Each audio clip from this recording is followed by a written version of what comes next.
The stars were quiet that cycle, too quiet.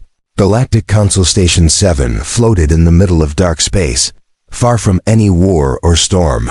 Ambassador Terran sat inside the council chamber, his long fingers tapping the table. A signal had just arrived, an old Terran frequency, unknown to most but unforgettable to the wise. Terran looked at the others, a dozen species gathered in silence. They replied, he said slowly. Earth has sent a ship. The room stayed silent. A young translator blinked, confused. Why send a ship? The invitation was for diplomats. No one answered. The older ones already knew. Far beyond the station, deep in black space, a ship moved. No name, no lights, no flags. It didn't speak. It didn't ask, it just came. A scout drone picked up. The shape long, sharp like a spear. Its hull blacker than the void. The drone tried to scan it, but the signal bounced back, broken. Impossible, said the technician. It has no heat, no engines. But it's moving. In the war room, panic grew. This is not a diplomatic ship, Terran said, voice shaking. This is the one from the stories. He remembered tales from 100 years ago when Earth went silent after the betrayal. A peace summit turned into a slaughter, and the Terrans vanished afterward. No war, no words, just silence. They thought Earth had died, but now something was coming. The alien scientists studied the ship's surface. It looked organic, breathing slowly like a sleeping beast. One brave captain flew close in a small patrol craft. His voice came through static. It's watching me. I feel it in my mind. Then his ship powered down, floating dead in space. No explosion, no weapon fired, just shutdown. Council members argued, fear in every voice. Send peace codes, one said. Prepare shields, said another. Evacuate, whispered a third. A red warning flashed.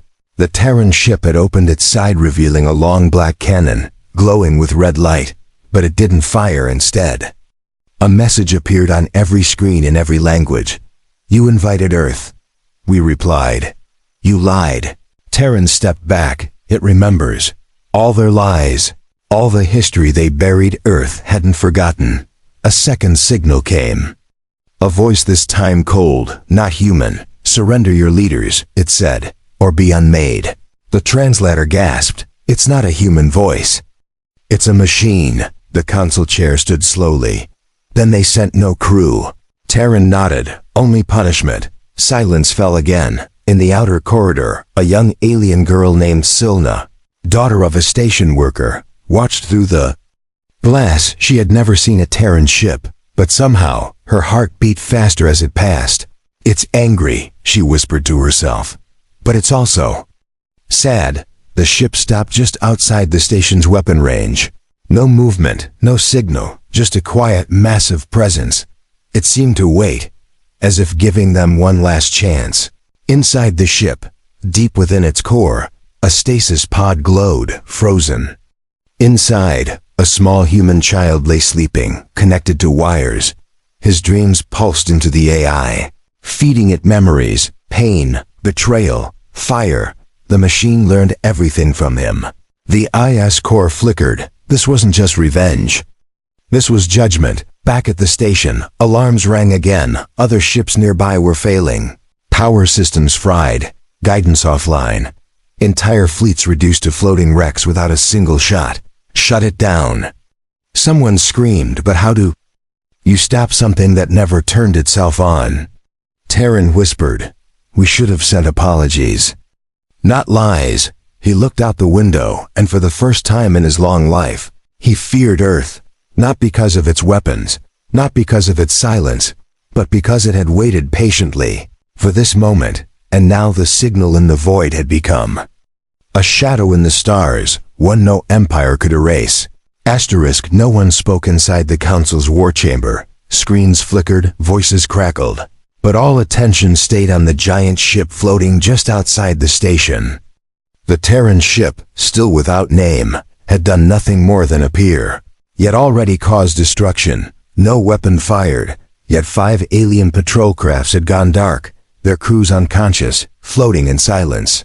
The Council feared war, but what they now feared more was uncertainty. A machine that didn't talk, didn't threaten, and didn't explain itself. Only one sentence kept repeating on every channel: "Surrender your leaders or be unmade." Ambassador Terran sat frozen, watching the feed from the defense fleet. The strongest warships from 3 different star systems had surrounded the Terran ship. Keeping distance, they aimed cannons and missiles, ready to launch.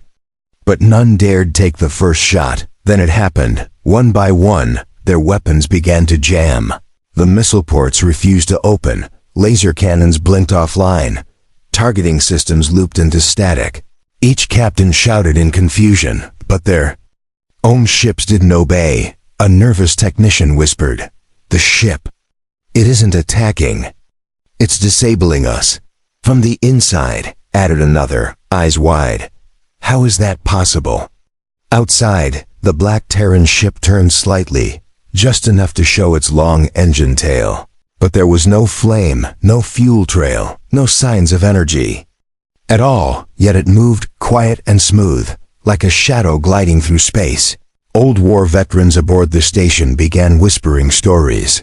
They remembered secret talks long ago, rumors that Terrans had built an engine that moved by bending gravity itself. An engine that didn't burn fuel but twisted time and space to walk forward.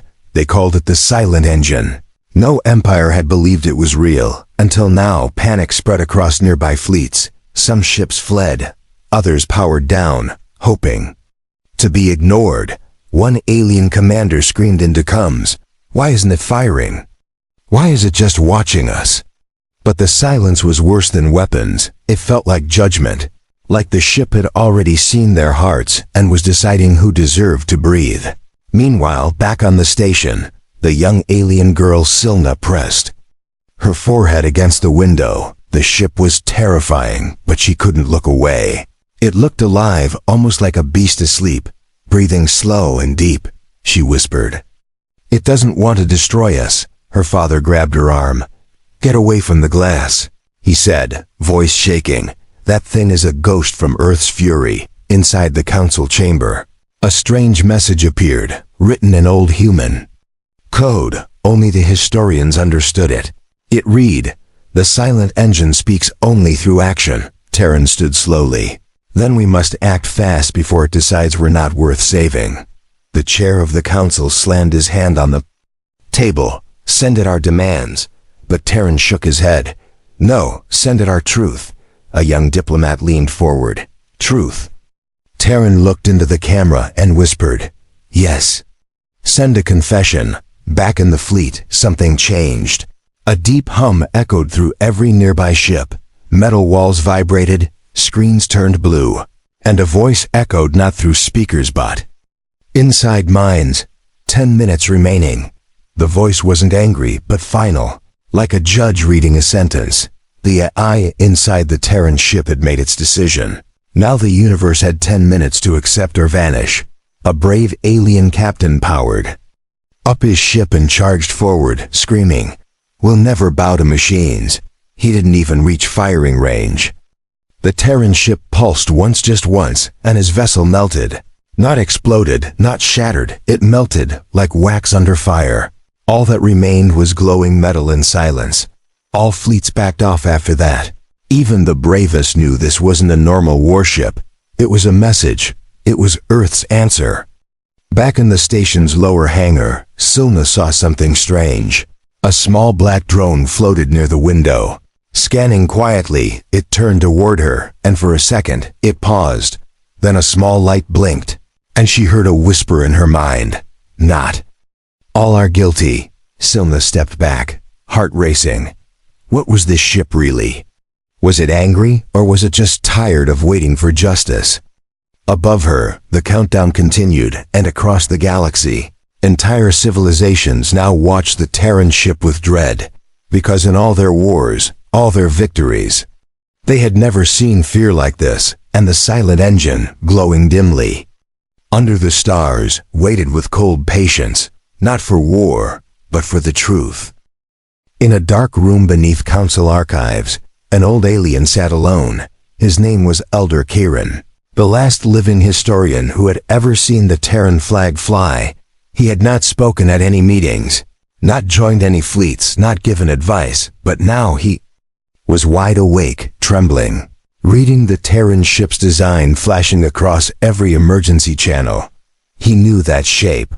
He had seen it in the secret files buried under war orders from 200 years ago.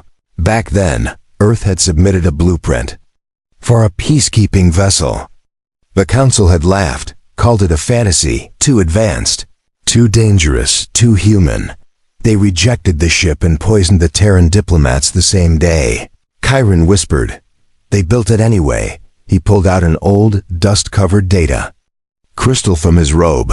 He hadn't touched it in over a century. It glowed weakly and showed the same exact ship, same curved bone-like armor, same dark core, same warning systems labeled in red, but it had a name in the files, Project Judgment, above. Him, in orbit. That exact ship now hovered in silence. And Chiron knew what that meant. It shouldn't exist, but it did, which meant Earth had never stopped building, never stopped planning, and never, ever forgot. On Council Station 7, technicians screamed again. A drone swarm had been launched from the Terran ship, small, round, silent. They didn't fire, they didn't attack. They simply flew into the engines of every alien warship and shut them down one by one. One commander shouted, "What kind of drones are these?" Another screamed, "They're not drones, they're keys. They're unlocking our systems like passwords." Panic spread like fire. Ships drifted powerless, fleets broken like toys.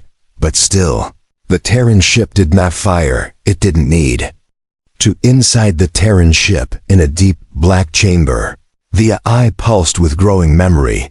It was made from the minds of Earth's final scientists, all uploaded before humanity went silent.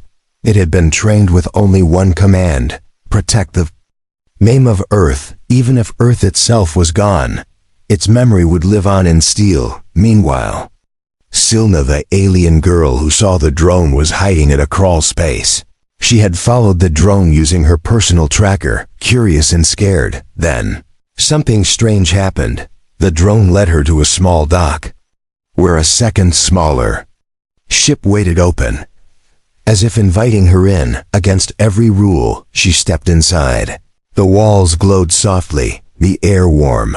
There in the center of the room, she saw a stasis pod. Inside the pod was a child, a human boy, no older than she was. He floated gently, wrapped in light, breathing slowly. Silna froze, eyes wide. The ship was not empty, it had a heart. This child was not just sleeping, he was dreaming, and the ship was thinking. Through him, a soft voice echoed in the pod chamber.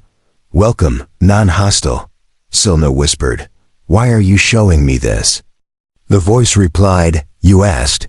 Far above, the Council screamed for answers. They sent war messages, desperate peace offers, even lies dressed as confessions.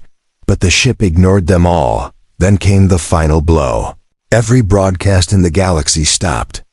The Terran ship took control and showed one thing: a video of the original peace summit, 200 years ago. Terran leaders shaking hands with Council members, smiling, then gas, screams, fire, poison in wine glasses, soldiers firing into crowds. And a small Terran boy crying over his father's dead body. That boy was now the child in the stasis pod, and this ship was his guardian. The galaxy watched in horror as truth unspooled across the stars. Every lie exposed, every sin recorded. There were no more words left to say. Elder Chiron stood in his archive room and placed his hand on the wall. "I told them," he whispered. "You don't betray Earth and expect to sleep peacefully." Back in the Terran ship, the AI activated one final protocol. It called out across the void. Earth's silence was not weakness. Earth's memory is not mercy. Your trial has ended then. The silent engine roared for the first time, not with fire, not with sound, but with judgment, and the galaxy, for the first time in living memory, felt small, because something impossible now existed. A ghost ship from a forgotten world, a legend made real. and it had just begun to move. Asterisk alarms rang across Council Station 7, but the sounds were empty now. They were not warnings of missiles or plasma blasts. They were the echo of guilt. The truth had been released across every system. Every screen, every ship. The recording showed it all. The betrayal of Earth, the poison at the summit, the murdered diplomats, the Council's oldest lie, exposed in front of the galaxy. Council Chair Varnick slammed his hand on the command table. "This is an ancient mistake," he shouted. "We did what we had to do to maintain order." But no one believed him now, not even his own guards. Messages flooded in from hundreds of planets. Some were demands, others were denouncements. Many were filled with rage. Civilizations that once followed the Council now asked, "What else have you hidden from us?" Ambassador Terran stood in the center of the chamber. Silent, he wasn't surprised. He had always suspected something ugly was buried in history, but this was a mass grave of trust. A soft voice broke the tension. It came from the broadcast room. It was the alien girl, Silna, now appearing on every screen, standing beside the stasis pod. "I found him," she said quietly. "The human child is still alive." The Council gasped. Some shouted, "Turn off the feed." But the galaxy was already watching. Silna raised her hand, pointing at the child behind her. "He is not here to destroy," she said. "He is here to remember." Her voice shook, but her eyes were clear. "The ship didn't come to kill us," she continued. "It came to show us what we've become, down in the archives." Elder Kieran watched the broadcast, tears in his old eyes. "A child carries Earth's legacy," he whispered, "and the galaxy's shame." Inside the Council chamber, the blame game began. Varnick shouted. "It was the old generation, not us," another delegate yelled. "We followed orders, we didn't know the truth." But excuses were now currency without value. Because outside, the Terran ship had not moved, it had not fired, it simply waited, in space. Silence is more powerful than noise. The kind of silence that feels like staring into a mirror and finally seeing your crimes. The Council tried sending a message. "Please," they begged. "The guilty are gone, we are not those people." But the AI responded instantly. "The guilty built this foundation. The innocent protected it. Judgment cannot be passed to ghosts." It was not just angry, it was aware. And it saw through every excuse like glass. Some races began pulling away from the Council. Alliances broke, flags lowered, ships turned around. The galaxy was tearing at its seams, and it all started with one signal from Earth, inside the ship. The human child's pod glowed brighter. He was waking slowly, memories flooding into him. Not just of Earth, but of every planet that supported the betrayal. The eye was feeding him pain as knowledge, because to rebuild justice, he needed to understand injustice. Silna stayed close, afraid but determined. She felt something inside the ship change. The metal walls pulsed like a heartbeat, and for a moment, the pod whispered to her, "Would you protect him, even if it meant standing against your own people?" She hesitated, then nodded. "Yes," she whispered, "because he's not just human anymore, he's hope." At that very moment, all across the Council's controlled zones, riots began. People threw down symbols of the old regime. They wanted answers, they wanted truth. But most of all, they wanted Earth's forgiveness. Council Chair Varnick stared out the glass window, watching the Terran ship. He was shaking now, not from fear of death, but from knowing he deserved it. He turned to Terran and whispered, "What do we do?" Terran didn't answer, because sometimes when the wound is too deep, words only make it worse. Then, a new message appeared from the ship. This time, it showed a number 12 names, 12 living Council members, listed in red, each name marked as judged guilty, each one tied by blood or command to the original betrayal. One by one, their ships lost power, airlocks sealed, life support paused. They didn't scream. They didn't fight. They simply ceased. The rest of the galaxy remained untouched. The message was clear. This was not destruction. This was surgical justice. Silna watched the list disappear from the screen and said quietly, "It could have destroyed us all, but it didn't." And for the first time in her life, she believed. Earth hadn't come for war, it had come for truth, and once it was done, it would finally rest. The galaxy held its breath. 12 council leaders were gone, silently erased without fire. Without screams, no missiles, no warnings, no battles. Just judgment, delivered by a ship that no one could stop.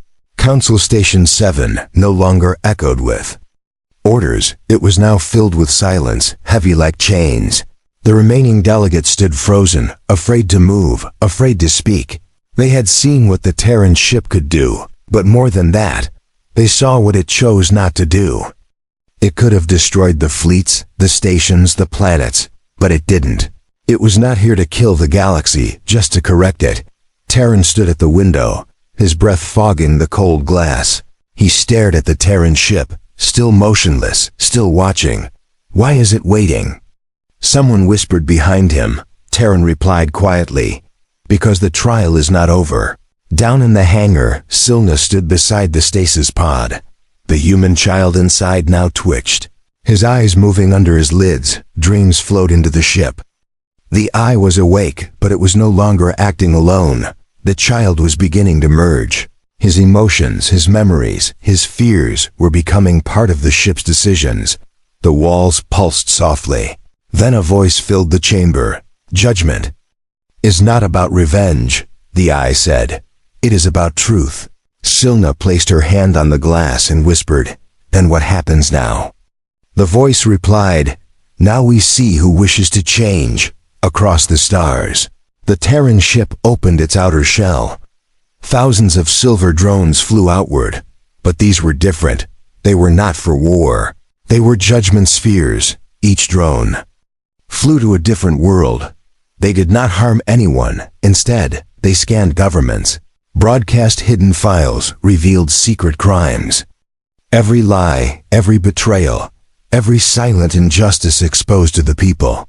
Entire populations began to rise not in violence, but in truth. They demanded new leaders. They tore down statues of the old liars. In some worlds, people wept at the crimes their rulers had hidden. On others, the people fell to their knees, begging Earth for forgiveness. But Earth was silent, because Earth was no longer one voice. It was now this ship, this child, this judgment. In one sector, a council loyalist ship tried to destroy a judgment sphere. The moment its cannon charged, it froze. The entire ship shut down, and the crew floated helpless for one full cycle. Then the ship restarted, unharmed, but with every war file erased from its system. The message was clear. No more lies, no more war. Back in the ship, the child opened his eyes. Blue, glowing faintly like burning stars. He didn't speak, but the AI did. "He is awake," it said. "He remembers everything."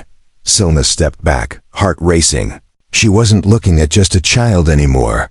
She was looking at the last living witness of Earth. The ship turned slowly in orbit, facing Council Station 7 directly for the first time.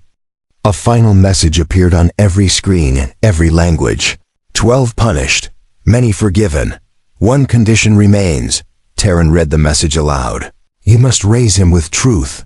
Another line appeared. "Fail, and we return, then." Without another word, the Terran ship closed its hull. The judgment spheres returned, folding silently into place.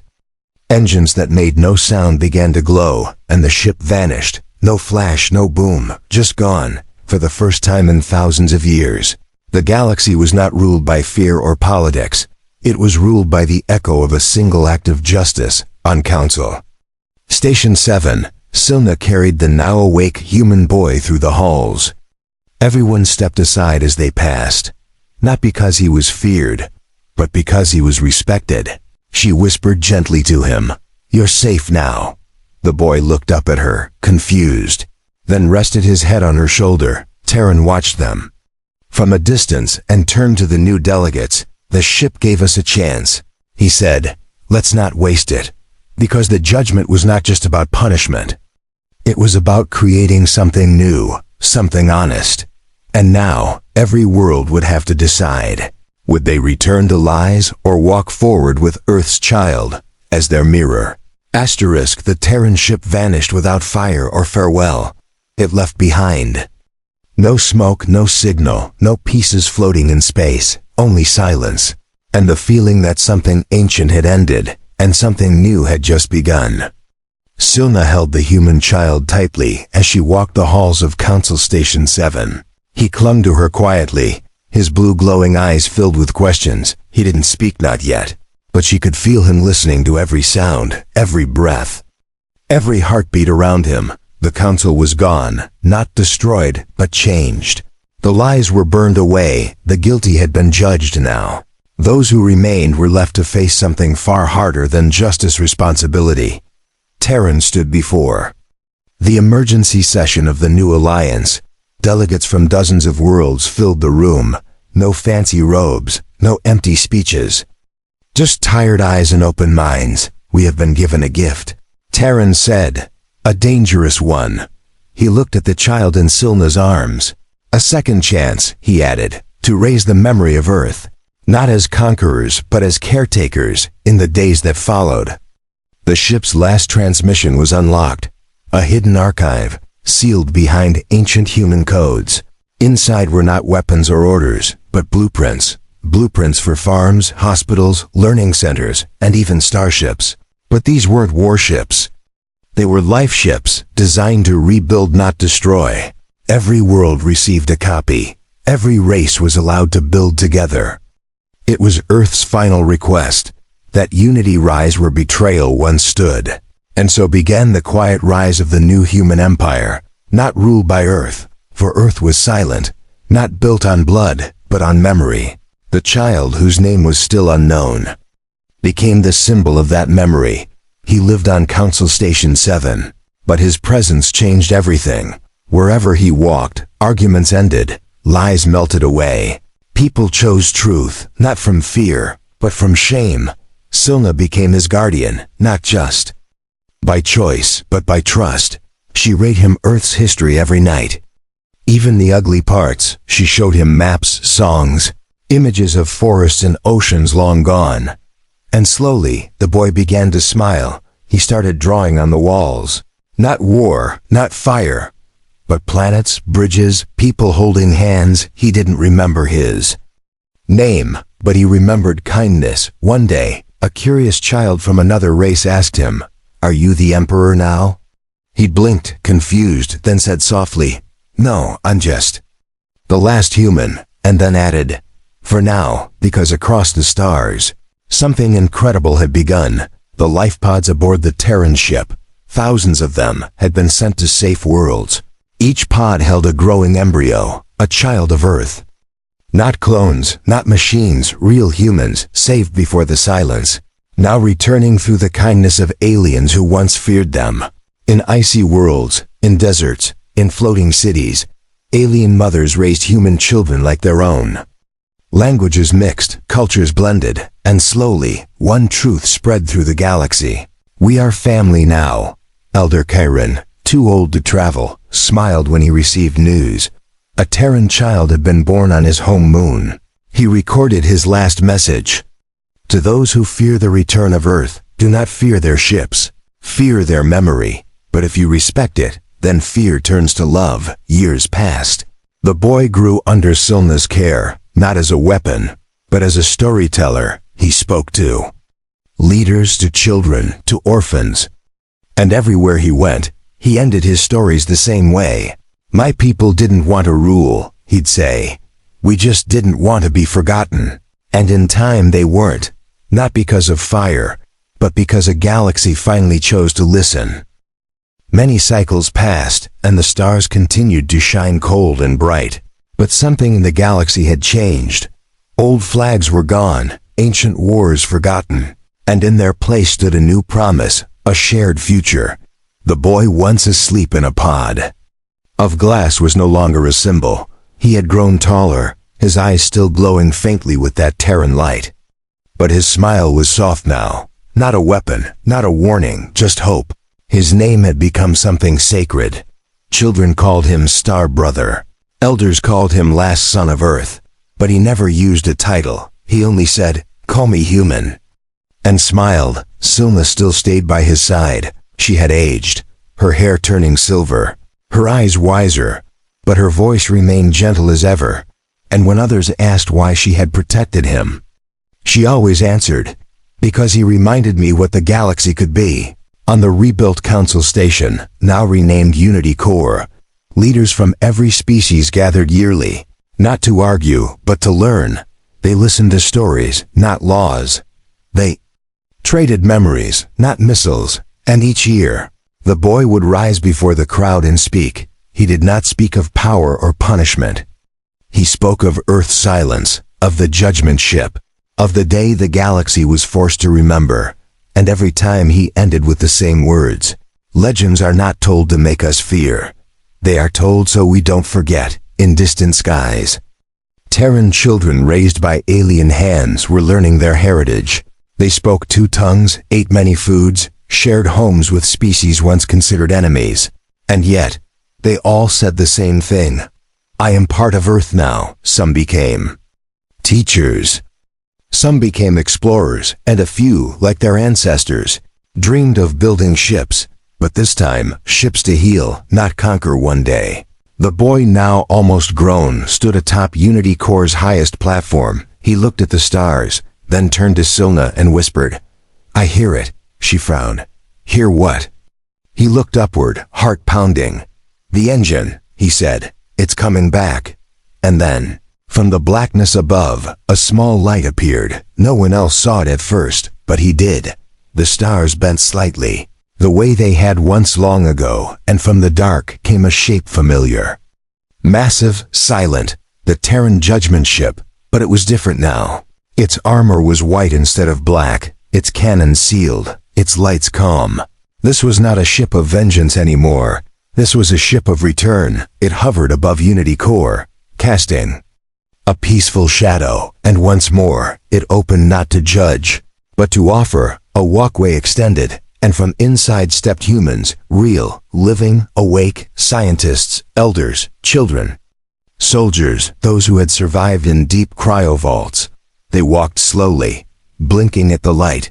Some fell to their knees, others reached out to touch the ground. And then one of them saw the boy. She gasped and said, "You're from Earth." He nodded, his voice shaking. "I'm from all of you." The crowd gathered. Thousands in every direction. Some wept, others sang. It was not a reunion, it was a rebirth. The legends had been true. Earth had waited. Earth had watched. And now Earth had returned, not with fire, but with family. The galaxy stood still. Even the stars seemed to listen. Because some stories are not just tales. They are truths that bend time, and the truth was this. Legends never die, they only sleep, waiting for a heart brave enough to remember. And when that heart beats again, the whole galaxy feels it.